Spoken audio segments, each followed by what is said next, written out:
What's up, guys? Welcome back to Cooking with Shei. Today I'm going to show you how to make that juicy and super easy cabbage that you saw at the beginning here. And like I said before, I'm just a girl that thinks that she knows how to cook.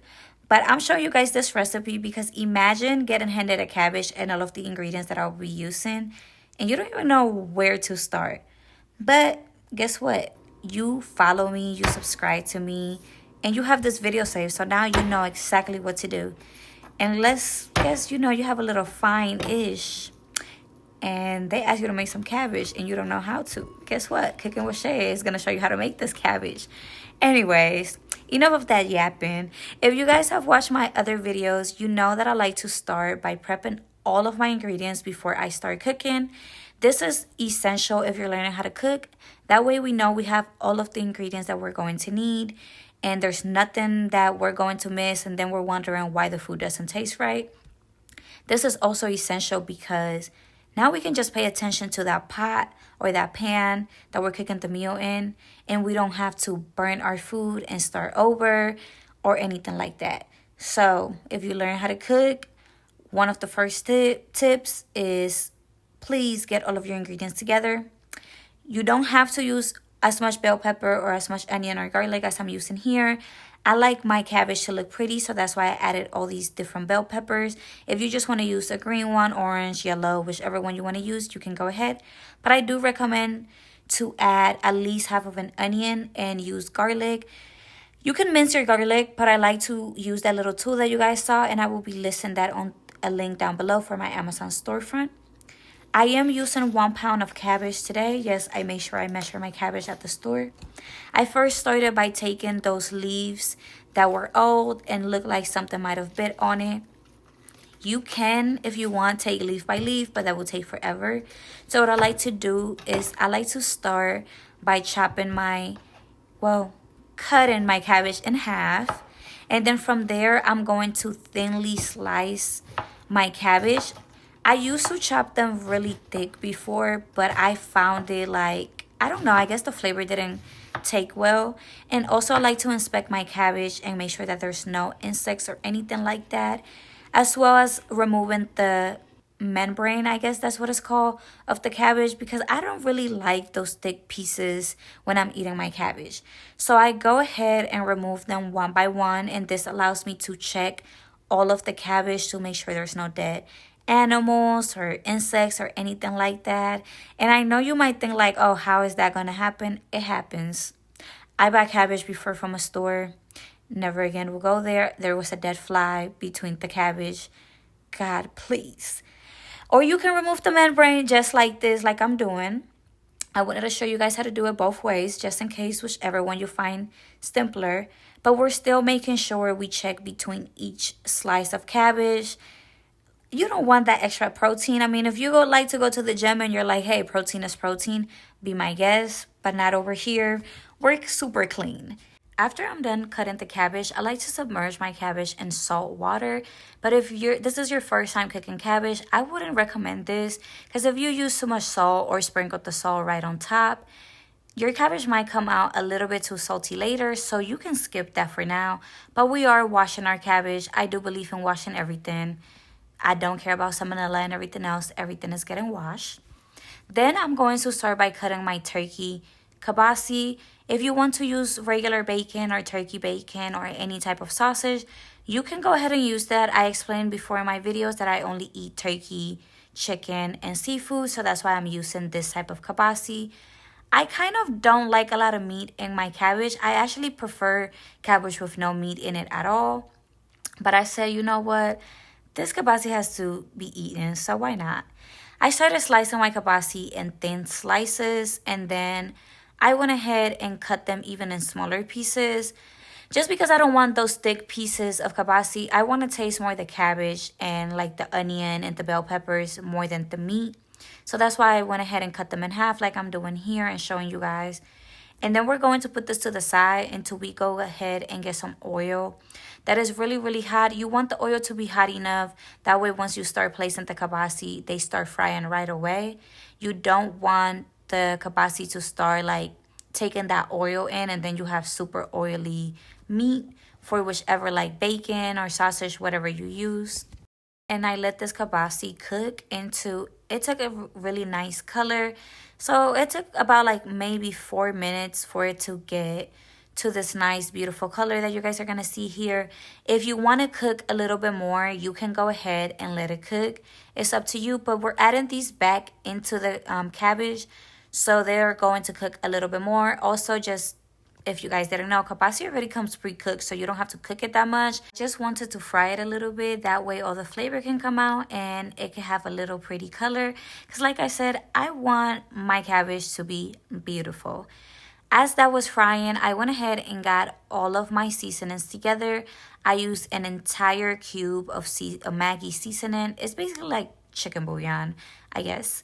So I went ahead and smashed the entire thing, making sure that there were no like big pieces, because you do not want to bite into that. Then I went ahead and got my little measuring cup, because one of the main things about me making these videos is also like having an album of all of my recipes and actually using measurements. So I went ahead and added some garlic powder into the mix. If you want to use more than that of a garlic powder, you can go ahead. Just don't go overboard with the chicken bouillon or like the Lori seasoning powder and the red pepper flakes. So I went ahead and added the same amount of onion, and I went and added this seasoning salt here, but I added basically 1 teaspoon of it, because this has black pepper in it. And if you watch my other videos, I always tell you that I add black pepper to all of my recipes because it's a must. If you cook without pepper, what are you doing? I'm just playing, guys. You can cook without black pepper. But this Lori seasoning is really a game changer. Like, I put this on top of my cucumbers. It's so good. Like, you can use it even to mix it with a salad or something. I don't know how to explain it. I just add it to everything.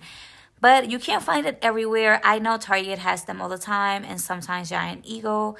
If you live in the Ohio area or wherever else, they have Giant Eagle. But anyways, I'm yapping again. This is where it gets spicy, guys. This is how much I added of the red flakes, pepper flakes. If you don't want it super spicy, I'm telling you again, if you don't want it super spicy, don't add that much. Add about half of it or less than that, because it will be really spicy. The first bite, I swear my eyes were watery.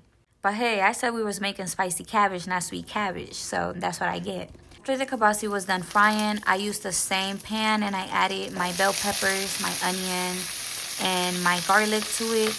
Please lower your heat and don't let your peppers sit in water while you wait, because then you will have a grease situation like this, like I had.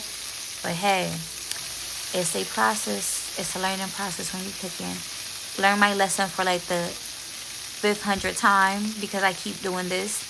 But anyways, we're gonna add all of the veggies in here. We're not gonna leave anything for later because we won't be needing it. And the main reason why I'm adding all of the veggies now is because I want all of that flavor to come out and sweat. I like to let my veggies sweat anytime I'm cooking anything like cabbage, or even if I'm making soup. I like to just let all of my veggies sweat. And if you don't know what that means, look it up. But now we're going to add about half or a little bit more than half of the seasonings to all of our veggies, and we're gonna mix that together and let it cook for about like 3 or 4 minutes. Like I said, we want all of that to sweat. I promise you it's gonna bring all the flavors out, especially that garlic and onion. I love cooking with garlic, guys. I promise you, garlic is the best thing ever. After your veggies look like this, after they sweated a little bit, it's time to add the cabbage. Make sure you drench the water from the cabbage and it's not like dripping in water or anything like that. You do not want a lot of water to go into the pan with all the peppers and onion and stuff and the cabbage, because cabbage is a vegetable and it has a lot of water and it will sweat all that water out. And you want to make cabbage, not cabbage stew or soup. Now, if you're on a diet and want to make this, yes, I recommend that. But I went ahead and added all the other seasonings to it. And I'm going to start moving this around. I want everything to be evenly distributed. That's why I didn't add the seasonings before, because I wanted to put it on top and just mix everything together. The goal here is to see bell peppers and onions throughout the entire mixture. So if you have to get busy and do that, go ahead. That's why I also recommend using a big enough pan or pot for this. But if you have to add half of it first and close it and let it cook for like 3 minutes, and then add the rest of the cabbage if you're making more than 1 pound, go ahead and do that because cabbage is going to get smaller. You saw how much it was previously. Look how it is now. This was after 3 minutes. The cabbage is starting to sweat, so that's why you guys are seeing that liquid there at the bottom. I like to move my cabbage as I go because if you leave it there sitting in one spot, the bottom one are going to get super soft and then the top is going to be a little bit crunchy. Some people like their cabbage just like this. This will be done for them. That is okay if that's what you want.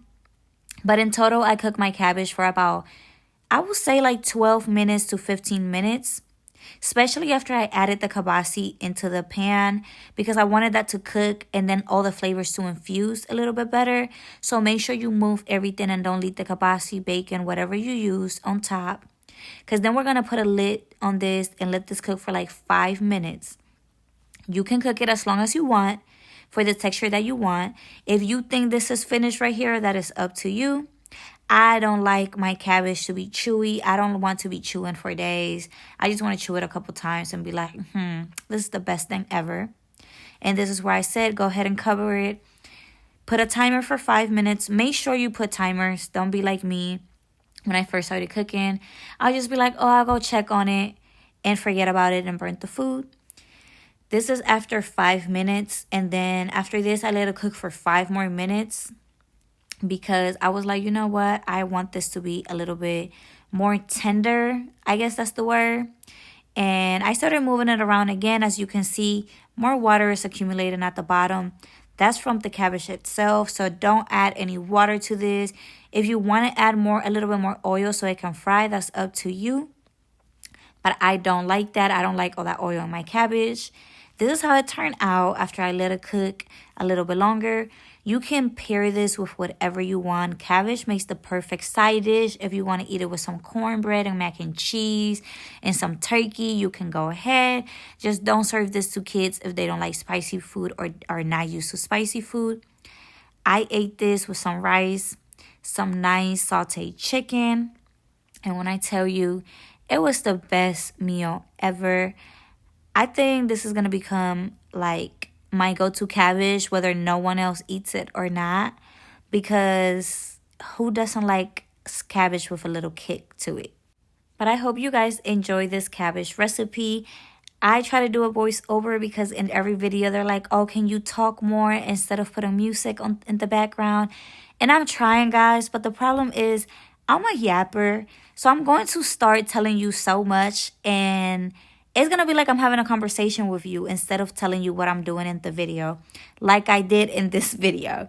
But if you guys enjoy this recipe, make sure you save it, thumbs up. And if you're ready for that recipe for next week, please subscribe and have the notifications on. And I'll see you guys next Tuesday.